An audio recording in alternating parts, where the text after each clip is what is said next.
Can someone with a heart murmur join the Air Force?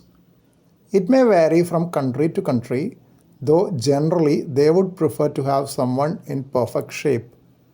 You will have to check up with the forces in your country. The reason is that any failure of your system is not acceptable in a setting like the Air Force. It may also depend on the available human resources in your country.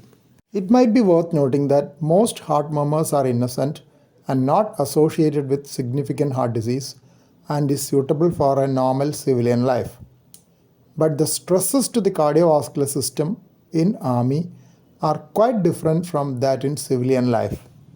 Significant heart problems are certainly to be excluded by appropriate investigations like an echocardiogram, ultrasound scanning of the heart, even in civilian life for all those with significant heart murmurs.